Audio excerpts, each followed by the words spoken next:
नमस्कार दोस्तों, मैं कपिल राजपूत और आप सुन रहे हैं हिंदी ऑडियो बुक सकारात्मक सोच की शक्ति। Chapter number 7। अच्छे परिणामों की उम्मीद करेंगे तो अच्छे परिणाम मिलेंगे। मेरा बेटा हर काम में असफल क्यों होता है? एक दुखी पिता ने अपने 30 साल के बेटे के बारे में पूछा। इस युवक की असफलता का कारण समझना सचमुच मुश्किल था, क्योंकि उसके पास सब कुछ था। वह अच्छे परिवार का था, उसकी शैक्षिक की योग्यता बहुत अच्छी थी, उसके सामने बिजनेस की संभावनाएं भी औसत से बेहतर थी। फिर भी न जाने क्यों वह अपने हर काम में असफल हो जाता था। वह जिस काम में हाथ डालता था वह गड़बड़ हो जाता था। वह बहुत कोशिश करता था, परंतु न जाने क्यों सफलता उसके हाथ नहीं आती थी। बहरहाल एक दिन उसे जवाब मिल गया, एक आसान परंतु सशक्त जवाब। इस नए प्राप्त रहस्य का कुछ समय तक अभ्यास करने के बाद असफलता का सिलसिला टूट गया और उसमें सफलता का जादुई स्पर्श आ गया। उसका व्यक्तित्व अब केंद्रित था, उसकी शक्तियाँ प्रचुर थी। कुछ समय पहले मैं एक लंच में इस युवक से मिला और यह प्रतिभाशाली व्यक्ति अपने कैरियर के शिखर पर दिख रहा था। मैंने उसकी प्रशंसा करते हुए कहा, मुझे हैरानी हो रही है, कुछ साल पहले तक आप हर काम में असफल हो रहे थे, अब आपने एक मौलिक विचार को बेहतरीन बिजनेस में बदल दिया है। आप अपने समुदाय के लीडर बन चुके हैं। कृपया आप में इस उल्लेखनीय परिवर्तनों के कारणों के बारे में बताइए। दरअसल यह बहुत आसान था, उसने जवाब दिया। मैंने सिर्फ विश्वास का जादू सीख लिया। मैंने पाया कि अगर आप बुरे परिणामों की कल्पना करेंगे तो आपको बुरे परिणाम मिलेंगे। अगर आप अच्छे परिणामों की कल्पना करेंगे तो आपको अच्छे परिणाम मिलेंगे। यह चमत्कार बाइबल की पंक्ति पर अभ्यास करने की वजह से हुआ। और वह पंक्ति कौन सी है? अगर आप में विश्वास हो तो आपके लिए सब कुछ संभव है। मैं धार्मिक परिवार में बड़ा हुआ था, उसने कहा, और मैंने यह पंक्ति कई बार सुनी थी, परंतु मुझ पर इसका कोई खास असर नहीं हुआ था। एक दिन आपकी चर्च में मैंने सुना कि आप एक प्रवचन में इन शब्दों पर जोर दे रहे थे। अचानक मेरे दिमाग में बिजली सी कौंधी कि मुझ में इस बात की तो कमी थी कि मेरे मस्तिष्क को विश्वास करने का, सकारात्मक चिंतन का, खुद या ईश्वर में आस्था रखने का प्रशिक्षण नहीं मिला था। मैंने आपके दिए गए सुझाव के अनुरूप स्वयं को ईश्वर के हाथों में सौंप दिया और उसकी बताई आस्था की तकनीकों का पालन किया। मैंने स्वयं को हर चीज़ के बारे में सकारात्मक तरीके से सोचने का प्रशिक्षण दिया। इसके अलावा मैं सही तरीके से जीने की कोशिश भी करता हूँ। वह मुस्कुराया और उसने कहा, ईश्वर और मेरे बीच एक पार्टनरशिप हो गई है। जब मैंने इस नीति को अपना लिया तो मेरे साथ होने वाली घटनाएं तत्काल बदल गई। मैंने सबसे बुरे की जगह सबसे अच्छे की उम्मीद करने की आदत डाल ली और यही कारण है कि पिछले दिनों मेरे साथ अच्छी घटनाएं हुई हैं। मुझे लगता है कि जैसे जादू हो गया है, नहीं क्या? उसने अपनी मनमोहक कहानी को समाप्त करते हुए पूछा। परंतु इसमें जादू जैसी कोई बात नहीं। दरअसल हुआ यह था कि उसने दुनिया के सबसे सशक्त नियमों में से एक का प्रयोग करना सीख लिया था। एक ऐसा नियम जिसे मनोविज्ञान भी मानता है और धर्म भी। यानी आप अपनी मानसिक आदत को अविश्वास की बजाय विश्वास में बदल लें। उम्मीद करना सीखें, शंका करना छोड़ दें। ऐसा करने से आप हर काम को संभव बना सकते हैं। इसका यह मतलब नहीं है कि केवल विश्वास कर लेने से ही आपको अपनी हर मनचाही चीज़ मिल जाएगी। अगर ऐसा हो तो शायद आपके लिए अच्छा नहीं होगा।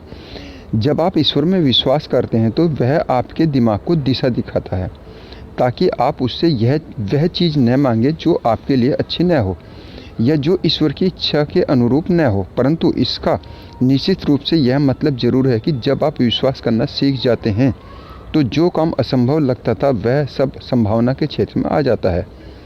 हर महान काम अंत में आपके लिए एक संभावना बन जाता है। प्रसिद्ध मनोवैज्ञानिक विलियम जेम्स का कहना था, किसी भी शंका भरे काम की शुरुआत में हमारा विश्वास वह चीज़ है, इस बात का ध्यान रखें, वह चीज़ है जो उस काम में हमें सफलता दिलाती है। विश्वास करना सीखना सबसे महत्वपूर्ण है। यह किसी भी काम में सफलता हासिल करने के लिए मूलभूत तत्व है।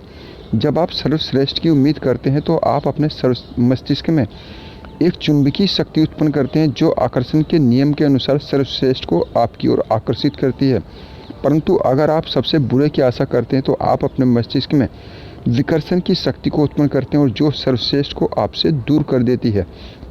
यह आश्चर्यजनक है कि सर्वश्रेष्ठ की लगातार आशा करने से किस तरह ऐसी शक्तियाँ गति में आ जाती हैं जो सर्वश्रेष्ठ को संभव बना देती हैं। इस तथ्य का एक रोचक उदाहरण हमें कुछ साल पहले बीते हुए युग के प्रसिद्ध स्पोर्ट्स लेखक ह्यू फुलरटन के दिए गए वचन में मिलता है। बचपन में ह्यू फुलरटन स्पोर्ट्स लेखों के मेरे प्रिय लेखक थे।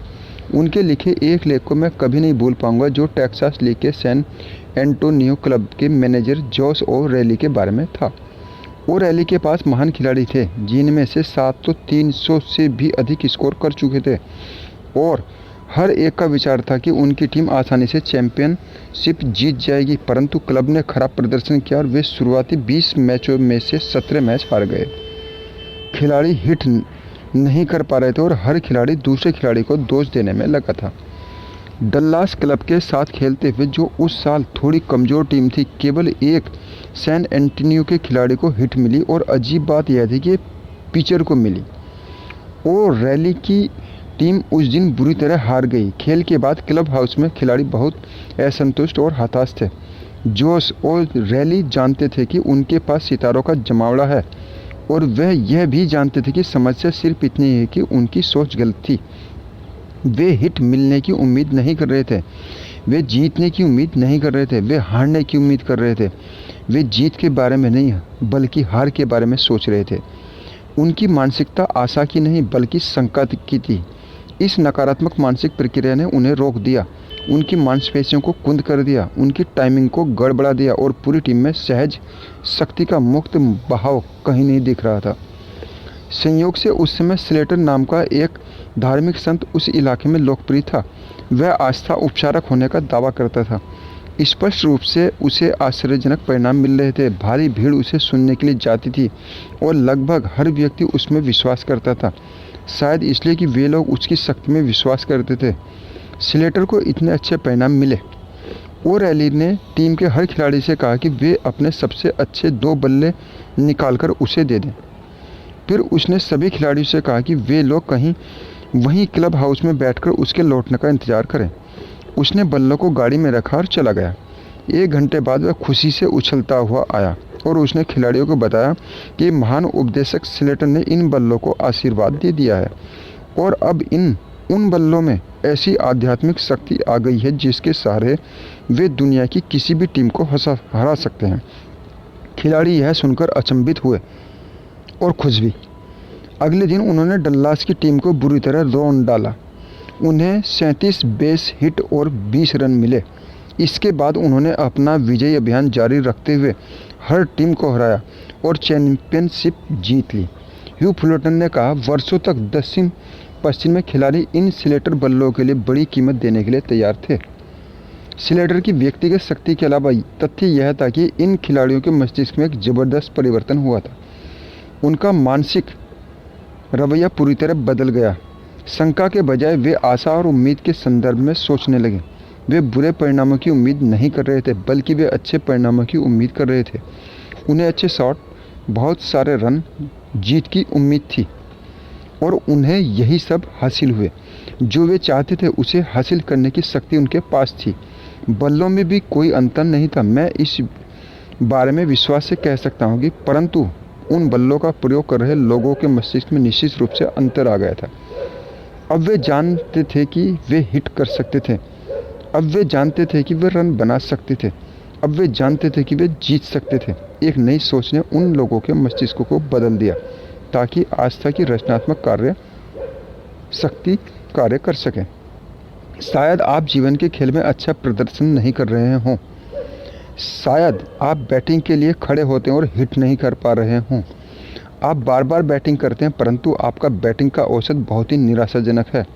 मुझे एक सुझाव देने दीजिए। मैं इस बात की गारंटी देता हूं कि यह काम करेगा। मेरे आश्वासन का आधार यह है कि हज़ारों लोगों ने इसका प्रयोग करके बहुत अच्छे परिणाम पाए हैं। अगर आप इस तरीके को सचमुच आजमाएंगे तो आपके जीवन में चीज़ें बदल जाएंगी। न्यू टेस्टामेंट को पढ़ना शुरू कर दें और देखें कितनी बार यह आस्था का उल्लेख करती है। आस्था के बारे में 1 दर्जन सबसे प्रबल वाक्यों को चुन लीजिए, उन वाक्यों को जो आपको सबसे अच्छे लगते हों। फिर हर एक को याद कर लीजिए। आस्था के इन विचारों को अपने चेतन मस्तिष्क में डाल लीजिए। उन्हें बार बार दोहराते रहिए, खासतौर पर रात को सोने जाने से ठीक पहले। आध्यात्मिक रूपांतरण की प्रक्रिया द्वारा वे आपके चेतन मस्तिष्क से आपके अवचेतन मस्तिष्क में पहुंच जाएंगे और समय के साथ आपकी मूलभूत मानसिकता और सोच को सुधार देंगे। यह प्रक्रिया आपको एक विश्वास करने वाले व्यक्ति में बदल देगी, एक उम्मीद करने वाले व्यक्ति के रूप में। और जब आप इस तरह बन जाएंगे तो आप समय के साथ सफल भी होंगे। आप में वह प्राप्त करने की नई शक्ति होगी जो ईश्वर और आपके अनुसार आपको जीवन में मिलना चाहिए। मानवीय स्वभाव में सबसे प्रबल शक्ति बाइबल में सिखाई गई आध्यात्मिक शक्ति की तकनीक है। बहुत ही चतुराई से बाइबल उस तरीके पर जोर देती है जिसके द्वारा कोई व्यक्ति अपने आप को कुछ बना सकता है। आस्था की ढाल से आप बुरे लोगों के तीरों को असफल कर पाएंगे। आस्था, विश्वास, सकारात्मक चिंतन, ईश्वर में आस्था, दूसरे लोगों में आस्था, खुद में आस्था, जीवन में आस्था, यह उस तकनीक का सार है जो यह सिखाती है अगर आप विश्वास कर सकते हैं। यह कहती है अगर आप में विश्वास हो तो आपके लिए सब कुछ संभव है। अगर आप में विश्वास है तो आपके लिए कुछ भी असंभव नहीं है। आपकी जितनी आस्था होगी आपको उतना ही मिलेगा। विश्वास करो, विश्वास करो। और यह इस सच्चाई को बार बार बताती है कि अगर आप में आस्था है तो आप पहाड़ को भी हिला सकते हैं। कोई शंकालु व्यक्ति जिसने कभी सही चिंतन के प्रभाव के इस सशक्त नियम के बारे में नहीं सीखा मेरी बातों पर शंका कर सकता है। वह सोच सकता है कि जब इस तकनीक का प्रयोग किया जाता है तो इस तरह के आश्चर्यजनक परिणाम प्राप्त नहीं होंगे। परिणाम बेहतर बन जाते हैं जब आप बुरे के बजाय अच्छे की उम्मीद करते हैं। इसका कारण यह है कि आत्मशंका से मुक्त होने के कारण आप अपने प्रयास में अपना सब कुछ लगा सकते हैं और कोई भी अवरोध उस आदमी की राह में खड़ा नहीं रह सकता जो किसी समस्या पर अपना सब कुछ लगा देता है। जब आप किसी कठिनाई का सामना व्यक्तिगत एकता के रूप में करते हैं तो कठिनाई और जो एकता का अभाव है अपने आप कम होने लगती है।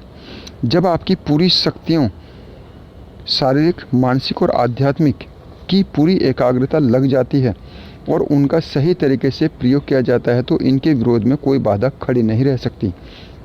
सर्वश्रेष्ठ की उम्मीद करने का मतलब यह है कि आप अपने पूरे दिल से किसी चीज़ को हासिल करने की कोशिश करते हैं।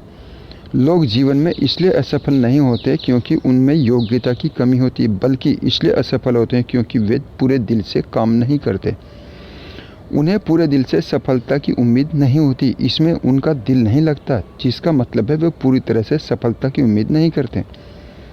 परिणाम उस आदमी को नहीं मिलते जो अपेक्षित परिणामों के लिए पूरे दिल से काम करने से इनकार कर देता है। ज़िंदगी में सफलता पाने की, वह हासिल करने की जिसकी आपके मन में प्रबल इच्छा है, महत्वपूर्ण कुंजी यह है कि आप पूरे दिल से उस काम में जुट जाएं जिसे आप करना चाहते हैं। दूसरे शब्दों में आप जो भी कर रहे हों उसमें समर्पण भाव से अपने आप को झोंक दें, उसमें अपना सब कुछ झोंक दें, कुछ भी बचा कर न रखें। ज़िंदगी उस आदमी को कभी असफल नहीं कर सकती जो अपना सब कुछ झोंक देता है, परंतु दुर्भाग्य से अधिकांश लोग ऐसा नहीं करते। दरअसल बहुत कम लोग ऐसा करते हैं और यह असफलता का दुखद कारण है। अगर यह असफलता न भी हो तो भी यही कारण है कि हम आधा अधूरा हासिल कर पाते हैं। एक प्रसिद्ध कनाडाई एथलेटिक कोच एस पर्सिवल कहते हैं कि ज़्यादातर लोग, चाहे वे एथलीट हों या न हो, रोक कर रखने वाले लोग होते हैं, यानी वे हमेशा कुछ न कुछ रिजर्व में रखते हैं। वे प्रतियोगिता में अपना 100% समर्पण नहीं करते। इस तथ्य के कारण वे उन सर्वश्रेष्ठ ऊंचाइयों को हासिल नहीं कर पाते जिसमें वे समर्थ हैं। प्रसिद्ध बेसबॉल उद्घोषक रेड बार्बर ने मुझे बताया कि वे बहुत कम एथलीटों को जानते हैं जिन्होंने अपने आप को पूरी तरह से समर्पित किया। अपने आप को रोक कर मत रखिए, पूरी तरह से लगा दीजिए। ऐसा करें और ज़िंदगी भी आपको रोक कर नहीं रखेगी। एक प्रसिद्ध ट्रेपीज आर्टिस्ट अपने विद्यार्थियों को प्रशिक्षण दे रहे थे कि किस तरह ऊंची ट्रेपीज बार पर प्रदर्शन किया जाए। आखिरकार इस कला में पूरे निर्देश समझाने के बाद उन्होंने उनसे अपनी योग्यता का प्रदर्शन करने को कहा। एक विद्यार्थी ने उस असुरक्षित स्थान को देखा जहां से उसे प्रदर्शन करना था। अचानक वह भयभीत हो गया, पूरी तरह से डर के मारे जम गया। उसके मन में एक भयानक कल्पना आ गई थी कि वह ज़मीन पर गिर रहा है। उसका डर इतना गहरा था कि वह अपनी एक भी मांसपेशी नहीं हिला पा रहा था। वह चिल्लाया, मैं इसे नहीं कर सकता, मैं इसे नहीं कर सकता।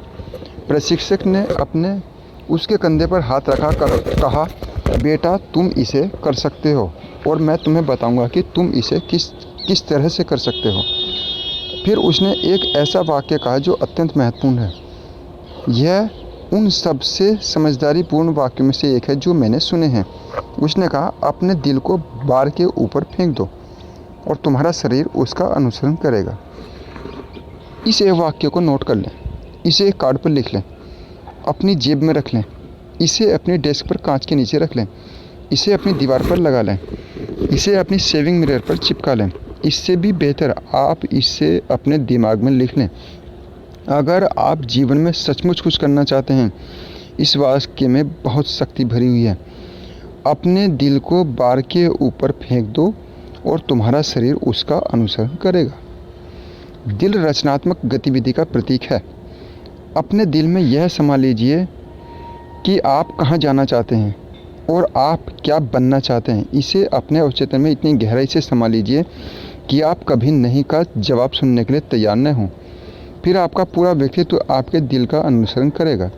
अपने दिल को बार के ऊपर फेंक दो का अर्थ यह है कि आप अपनी आस्था को अपनी कठिनाई के ऊपर फेंक दें, अपने संकल्प को हर बाधा के ऊपर फेंक दें, अपनी कल्पना की तस्वीर को अपनी मुश्किलों के ऊपर फेंक दें। दूसरे शब्दों में अपने आध्यात्मिक स्वरूप को बार के ऊपर फेंक दें।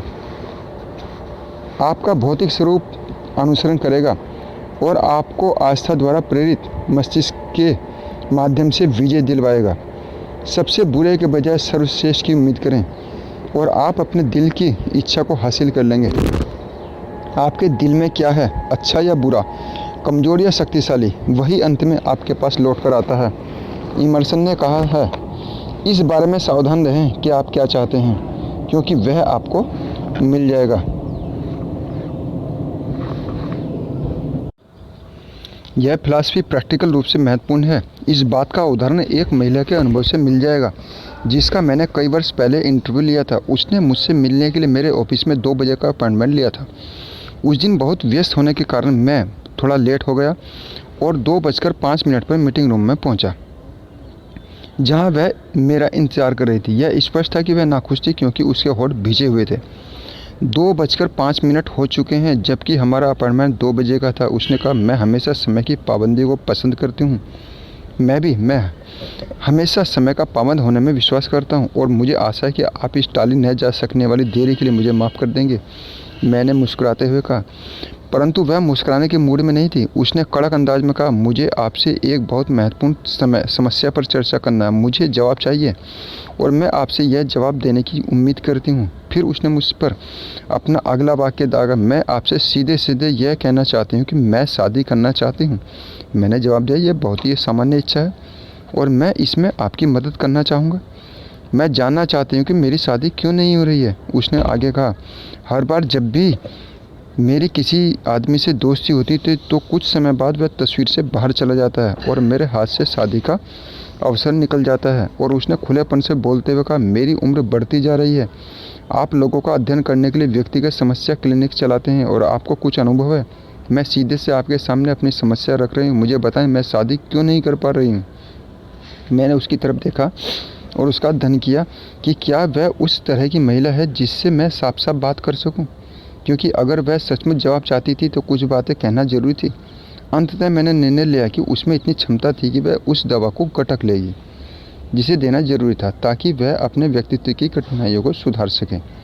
इसलिए मैंने कहा, अब हम इस स्थिति का विश्लेषण करें। स्पष्ट रूप से आप में काफ़ी बुद्धि है, आपका व्यक्तित्व आकर्षक है और अगर मैं कह सकूं तो आप बहुत ही सुंदर महिला हैं। यह सभी बातें सच थी। मैं ईमानदारी से उसकी जितनी तारीफ कर सकता था मैंने उन सभी के लिए उसे बधाई दी।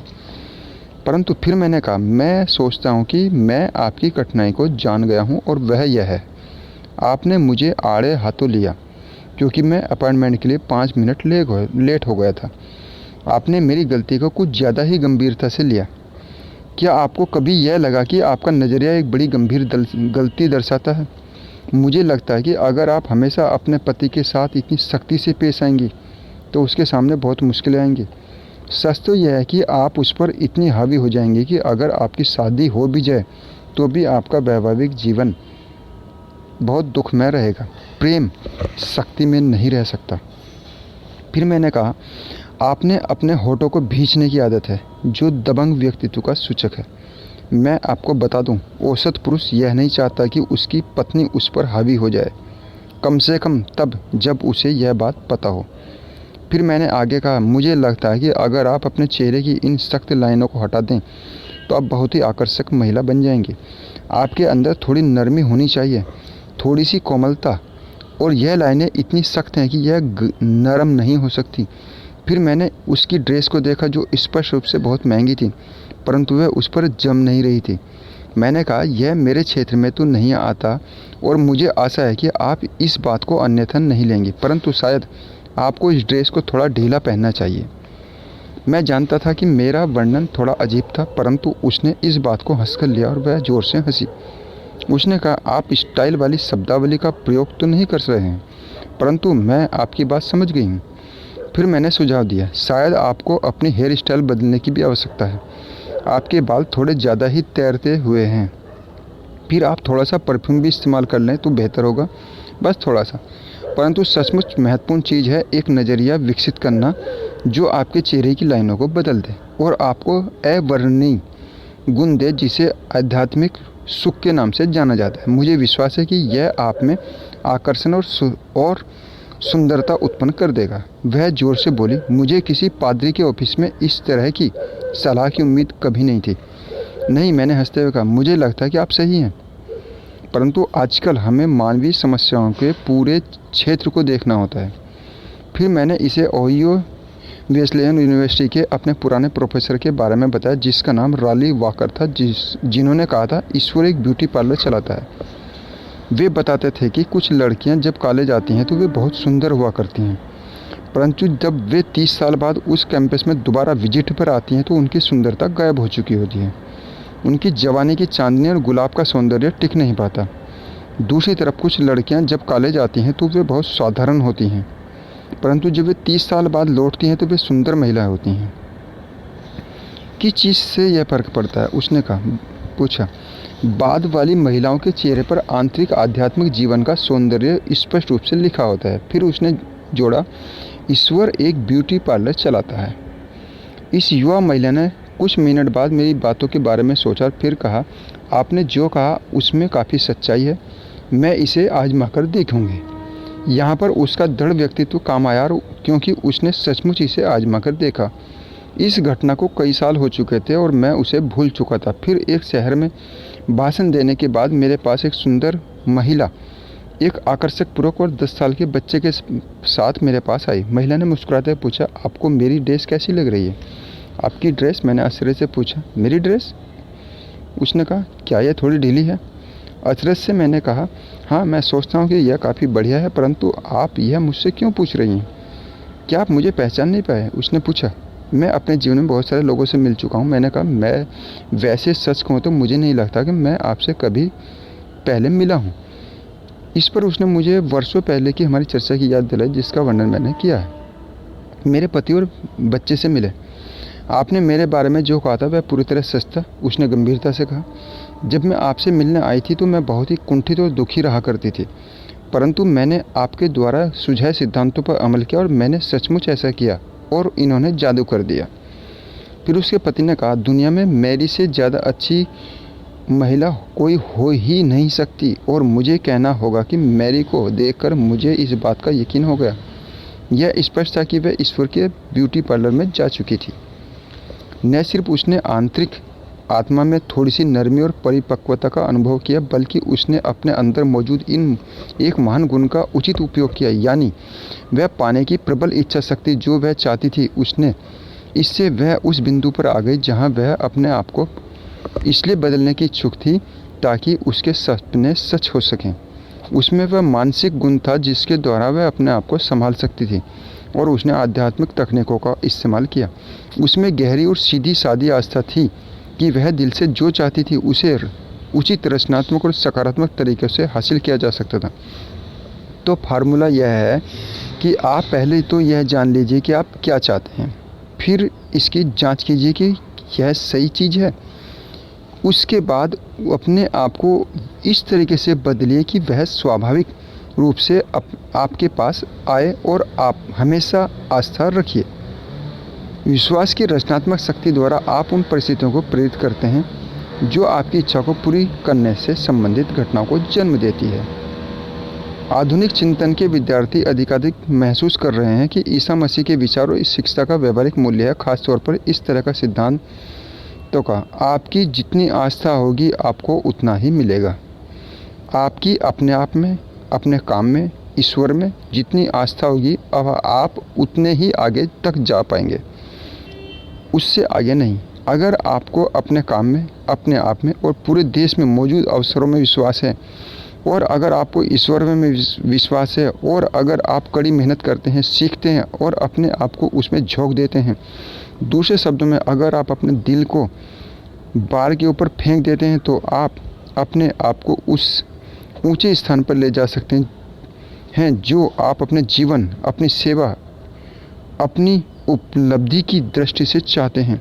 जब भी आपके सामने कोई बार या बाधा आए तो रुकिए, अपनी आंखें बंद कीजिए, हर उस चीज़ की कल्पना कीजिए जो उस बाधा के ऊपर है, और फिर कल्पना कीजिए कि आप अपने आप को बाधा या बार के ऊपर फेंक रहे हैं, और कल्पना में अपने आप को उस बाधा या बार के ऊपर उठते हुए देखिए। विश्वास कीजिए आप इस ऊपर ले जाने वाली शक्ति का अनुभव कर रहे हैं। आपको जो ऊपर उठाने वाली शक्ति प्राप्त होगी उससे आप आश्चर्यजनक रह जाएंगे।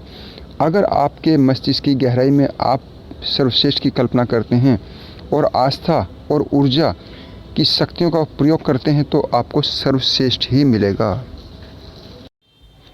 जाहिर है कि सर्वश्रेष्ठ को हासिल करने की इस प्रक्रिया में यह जानना महत्वपूर्ण है कि आप जीवन में कहाँ जाना चाहते हैं।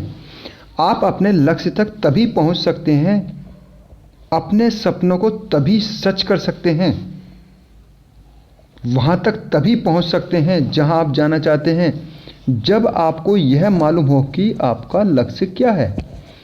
आपकी उम्मीद या आशा का एक स्पष्ट रूप से परिभाषित लक्ष्य होना चाहिए। ज़्यादातर लोग ज़िंदगी में कहीं नहीं पहुंच पाते क्योंकि वे जानते ही नहीं हैं कि वे कहां पहुंचना चाहते हैं। उनका कोई स्पष्ट रूप से निर्धारित, पूरी तरह से निश्चित लक्ष्य नहीं होता। अगर आप बिना लक्ष्य के चल रहे हैं तो आप सर्वश्रेष्ठ परिणामों की उम्मीद कैसे कर सकते हैं। 26 साल का एक युवक मुझसे सलाह लेने आया क्योंकि वह अपनी नौकरी से असंतुष्ट था। उसमें महत्वाकांक्षा थी। वह जीवन में बड़ा आदमी बनना चाहता था। वह जानना चाहता था कि वह किस तरह अपनी परिस्थितियों को सुधारे। उसका प्रयोजन पूरी तरह स्वार्थहीन और सार्थक लग रहा था। तो आप कहाँ पहुँचना चाहते हैं, मैंने उससे पूछा। मैं इस बारे में ठीक कुछ नहीं जानता, उसने झिझकते हुए कहा। मैंने इस बारे में कभी सोचा ही नहीं। मैं केवल इतना जानता हूँ कि मैं जहाँ हूँ मैं उससे बेहतर जगह जाना चाहता हूँ। आपकी विशेष योग्यताएं क्या है, यानी आप कौन सा काम अच्छी तरह से कर सकते हैं।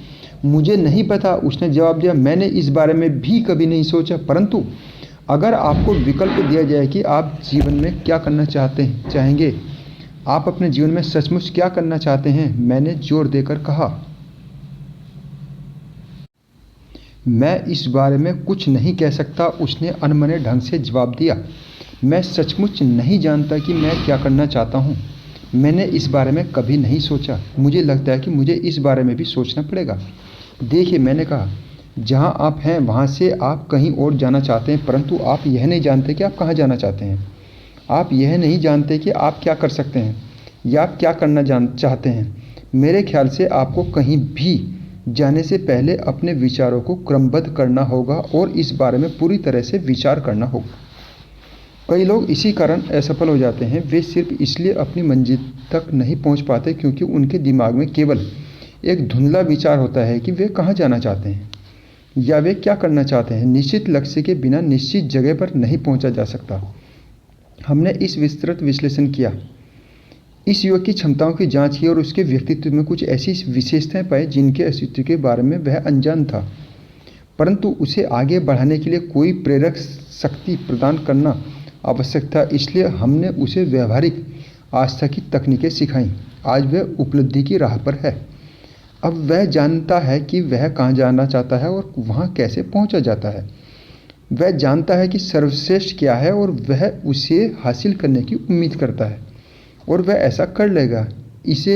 उसे कोई चीज़ नहीं रोक सकती। मैंने एक अखबार के प्रसिद्ध संपादक से पूछा जो एक प्रेरक व्यक्तित्व थे, आप इस महत्वपूर्ण अखबार के संपादक कैसे बने? मैं बनना चाहता था, उसने सीधा सा जवाब दिया। क्या इतना ही? मैंने पूछा। आप बनना चाहते थे और इसलिए आप बन गए? शायद इतना ही नहीं, परंतु सबसे बड़ा कारण तो यही है, उसने स्पष्ट किया। मेरा विश्वास है कि अगर आप कहीं पहुंचना चाहते हैं तो आपको यह निश्चित रूप से तय कर लेना चाहिए कि आप कहाँ होना चाहते हैं या क्या हासिल करना चाहते हैं। यह सुनिश्चित कर लें कि आपका लक्ष्य सही हो, फिर उस लक्ष्य की तस्वीर को अपने दिमाग में जमकर बिठा लें और बैठाए रखें। कड़ी मेहनत करें, अपनी सफलता में विश्वास रखें और यह विचार इतना सशक्त बन जाएगा कि यह आपकी सफलता सुनिश्चित कर देगा।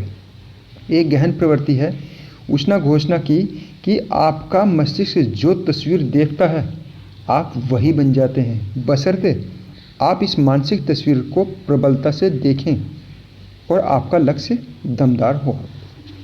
इतना कहते हुए संपादक ने अपने पर्स में से एक पुराना सा कार्ड बाहर निकाला और कहा, मैं इस कोटेशन को अपने जीवन के हर दिन दोहराता हूँ। यह मेरा प्रेरक विचार बन चुका है। मैंने इसे नोट कर लिया और अब मैं इसे आपको दे रहा हूँ। वह व्यक्ति जो आत्मनिर्भर, सकारात्मक, आशावादी है और जो अपने काम को सफलता के आश्वासन से हाथ में लेता है, वह अपनी स्थिति को चुंबकीय बना देता है। वह अपनी तरफ ब्रह्मांड की रचनात्मक शक्तियों को आकर्षित करता है। यह सचमुच एक तथ्य है कि वह व्यक्ति जो रचनात्मक, आत्मनिर्भरता और आशावाद से सोचता है, अपनी स्थिति को चुंबकीय बना देता है और अपने लक्ष्य को हासिल करने की शक्ति उत्पन्न कर देता है। इसलिए हमेशा सर्वश्रेष्ठ की ही उम्मीद करें। सबसे बुरे के बारे में कभी न सोचें। इसे अपने विचारों से निकाल दें, इसे अपनी ज़िंदगी से बाहर फेंक दें। आपके मस्तिष्क में ऐसा कोई विचार नहीं होना चाहिए कि घटना बुरी होगी। बुरे के विचार की संभावना से भी इनकार कर दें, क्योंकि आप अपने मस्तिष्क में जो चीज़ रखेंगे वही चीज़ वहाँ पर बढ़ेगी। इसलिए अपने मस्तिष्क में सर्वश्रेष्ठ को ही रखें और सिर्फ उसी को रखें। इसे पाले पोसें, इस पर ध्यान एकाग्र करें, इस पर जोर दें, इसकी कल्पना करें, इसके लिए प्रार्थना करें, इसके चारों तरफ आस्था का आवरण बना लें, इसे अपनी सनक बना लें, सर्वश्रेष्ठ की उम्मीद करें और ईश्वर की शक्ति की मदद से आध्यात्मिक रूप से रचनात्मक मन की शक्ति सर्वश्रेष्ठ की रचना कर देगी। हो सकता है कि जब आप यह पुस्तक पढ़ रहे हों तो आपकी स्थिति ऐसी हो जिसे आप बुरी स्थिति मानते हैं और आप यह कह सकते हैं कि किसी भी तरह के चिंतन से आपकी स्थिति पर कोई असर नहीं होगा। इस आपत्ति का जवाब यह है कि ऐसा नहीं है। चाहे आप बुरी से बुरी स्थिति में हो, परंतु सर्वश्रेष्ठ की संभावना आपके भीतर छुपी है। आपको सिर्फ इसे खोजना है, मुक्त करना है और इसके साथ ऊपर उठना है। इसमें साहस और चरित्र की निश्चित रूप से आवश्यकता होगी, परंतु प्रमुख आवश्यकता आस्था की होगी। आस्था विकसित करें और आप में आवश्यक साहस और चरित्र अपने आप आ जाएगा। विपत्तियों की सताई एक महिला को सेल्स के काम में जुटना पड़ा, जिसका उसके पास कोई प्रशिक्षण नहीं था। उसने घर घर जाकर वैक्यूम क्लीनर बेचने का काम अपने हाथ में लिया। अपने आप के और अपने काम के बारे में उसका नज़रिया नकारात्मक था। उसे विश्वास ही नहीं था कि वह यह काम कर सकती है। वह जानती थी कि वह असफल होगी। उसे किसी घर के पास जाने से डर लगता था, चाहे उस घर के लोगों ने वैक्यूम क्लीनर के डिमॉन्स्ट्रेशन का अनुरोध ही क्यों न किया हो। उसे विश्वास था कि वह सेल नहीं कर पाएगी। परिणाम यह हुआ, और इसमें आश्चर्य की कोई बात नहीं, कि वह अपने ज़्यादातर इंटरव्यूज में असफल हुई। एक दिन वह एक ऐसी महिला से मिली जिसने औसत से अधिक समझदारी दिखाई। इस ग्राहक के सामने सेल्स वुमेन ने अपने पराजय और शक्तिहीनता की पूरी कहानी कह डाली। दूसरी महिला ने धैर्य से सुना और फिर शांति से कहा, अगर आप असफलता की उम्मीद करते हैं तो आपको असफलता ही मिलेगी, परंतु अगर आप सफलता की उम्मीद करती हैं तो मुझे विश्वास है कि आप सफल होंगी। और फिर उसने आगे कहा, मैं आपको एक फार्मूला देना चाहती हूँ जो मुझे विश्वास है कि आपकी मदद करेगा। यह आपके चिंतन को नया रूप देगा, आपको नया विश्वास देगा और आपके लक्ष्य को हासिल करने में आपकी मदद करेगा। इस फार्मूले को हर कॉल पर जाने से पहले दोहराएं, इसमें विश्वास करें और आपको हैरानी यह होगी कि यह आपके लिए क्या कर सकता है। यह है, अगर ईश्वर हमारे साथ हो तो कौन हमारे खिलाफ हो सकता है। परंतु आप इसे बदलकर व्यक्तिगत बना लें। इस तरह कहें, अगर ईश्वर मेरे साथ है तो कौन मेरे खिलाफ हो सकता है। अगर ईश्वर मेरे साथ है तो मैं जानती हूँ कि ईश्वर की मदद से मैं वैक्यूम क्लीनर बेच सकती हूँ। ईश्वर को एहसास है कि आपको अपने बच्चों और अपने लिए सुरक्षा और समर्थन की ज़रूरत है, और मेरे सुझाए तरीके पर अमल करने से आपको वह शक्ति प्रदान की जाएगी जो आप चाहती हैं। उस महिला ने इस फार्मूले का प्रयोग करना सीख लिया और वह हर घर से इस उम्मीद के साथ जाती थी कि वह बेच लेगी। वह अपने मन में नकारात्मक परिणामों के बजाय सकारात्मक परिणामों की उम्मीद रखती थी। जब सेल्सवुमैन ने इस सिद्धांत का प्रयोग शुरू किया तो जल्दी ही उसने नया साहस, नई आस्था और अपनी योग्यता में गहरा विश्वास हासिल कर लिया। अब वह दावा करती है, ईश्वर वैक्यूम क्लीनर बेचने में मेरी मदद करता है और इस बात से कौन इनकार कर सकता है। यह एक सुपरिभाषित और सच्चा सिद्धांत है कि मस्तिष्क जिस बात की गहराई से उम्मीद करता है वह उसे मिल जाती है। शायद इसलिए सच है क्योंकि आप दरअसल जिस चीज़ की सचमुच उम्मीद करते हैं आप उसे सचमुच चाहते हैं। जब तक आप किसी चीज़ को सचमुच न चाहें, जब तक आप अपनी प्रबल इच्छा द्वारा सकारात्मक तत्वों का माहौल न बनाएं, तब तक आपको वह चीज़ प्राप्त होने की कोई संभावना नहीं है। अगर आप पूरे दिल से, यही रहस्य है, अगर आप पूरे दिल से यानी पूरे व्यक्तित्व से अपने दिल की इच्छा की तरफ रचनात्मक हाथ बढ़ाते हैं तो आपका हाथ खाली नहीं लौटेगा। अब मैं आपको 7 शब्द बताना चाहूँगा जो एक महान नियम की अभिव्यक्ति है। आस्था की शक्ति से चमत्कार होते हैं। यह शब्द इतने बेशकीमती हैं कि आप इन्हें अपने दिमाग में बिठा लें। इनके सहारे आप बड़ी से बड़ी बाधा को भी पार कर सकते हैं। इन्हें बार बार दोहराते रहें। आस्था की शक्ति से चमत्कार होते हैं। इन 7 शब्दों में प्रबल और रचनात्मक शक्ति है। इन्हें अपने चेतन मस्तिष्क में बिठा लीजिए। इन्हें अपने अवचेतन मस्तिष्क में डूब जाने दीजिए और यह आपको किसी भी कठिनाई पर विजय पाने में आपकी मदद करेंगे। इन्हें अपने विचारों में बिठा लीजिए और इन्हें बार बार कहिए। इन्हें तब तक दोहराते रहिए जब तक कि आपका मस्तिष्क इन्हें स्वीकार न कर ले और जब तक आप इनमें विश्वास न करने लगें। आस्था की शक्ति से चमत्कार होते हैं। मुझे इस अवधारणा की प्रभावशीलता में कोई संदेह नहीं है, क्योंकि मैंने इसे इतनी अधिक बार काम करते देखा कि आस्था की शक्ति के बारे में मेरा उत्साह पूरी तरह असीमित है। आप हर बाधा को पार कर सकते हैं। आप आस्था की शक्ति के द्वारा बड़ी से बड़ी सफलता हासिल कर सकते हैं, परंतु आप आस्था की शक्ति विकसित कैसे करें? इस सवाल का जवाब है बाइबल के महान शब्दों से अपने मस्तिष्क को भर लें।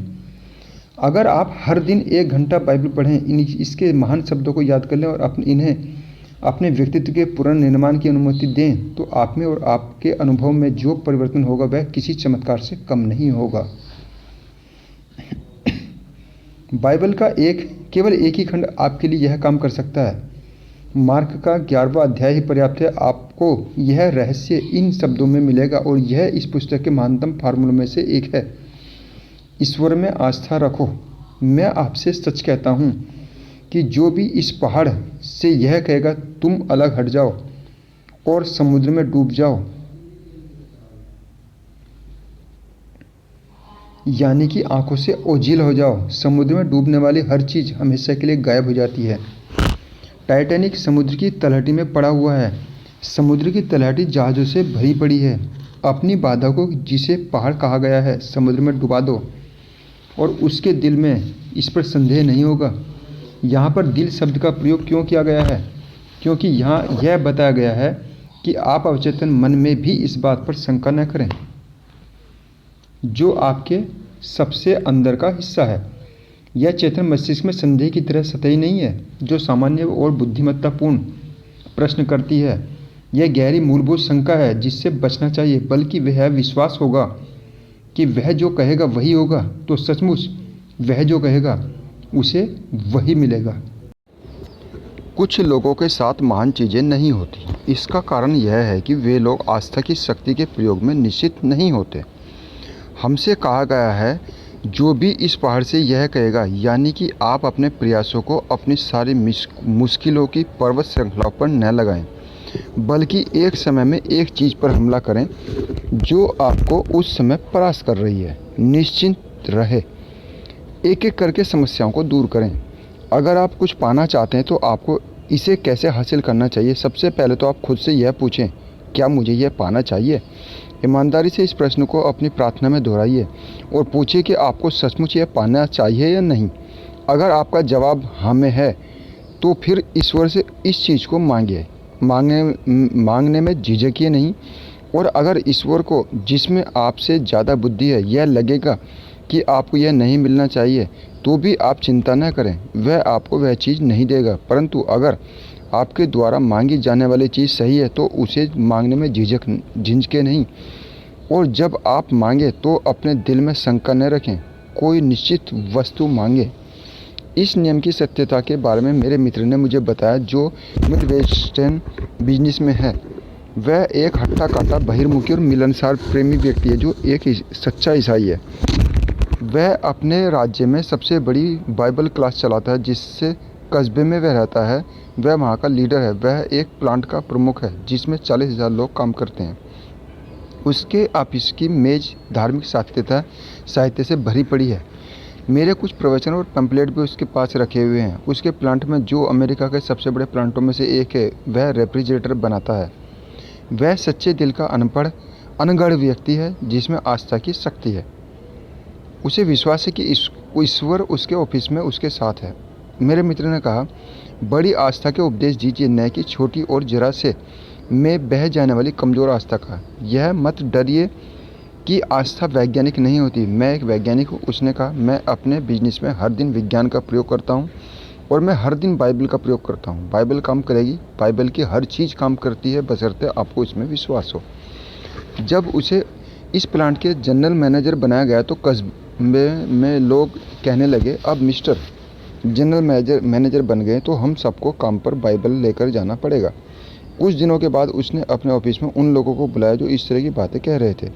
उसने उस भाषा का प्रयोग किया जो उनकी समझ में आ सके। उसने कहा, मैंने सुना है कि आप लोग कस्बे में चारों तरफ यह कह रहे हैं कि चूँकि अब मैं जनरल मैनेजर बन गया हूँ, इसलिए अब आप लोगों को बाइबल लेकर ऑफिस आना पड़ेगा। नहीं, हमारा यह मतलब नहीं था, उन लोगों ने लज्जित होकर कहा। उसने कहा, मैं वैसे यह विचार बुरा नहीं है, परंतु मैं नहीं चाहता कि आप लोग बाइबल को अपने हाथ में उठाकर रोज़ प्लांट आओ। बाइबल को अपने दिल और अपने दिमाग में लेकर आओ। अगर तुम दिल में सद्भाव और आस्था लेकर आओगे तो मेरा विश्वास करो, हम लोग सही तरह से बिजनेस कर सकेंगे। उसने कहा, जिस आस्था का हमें प्रयोग करना चाहिए वह है स्पष्ट आस्था जो किसी निश्चित पहाड़ को हटा दे। अचानक उसने मुझसे पूछा, क्या कभी आपके पैर के अंगूठे ने आपको परेशान किया है?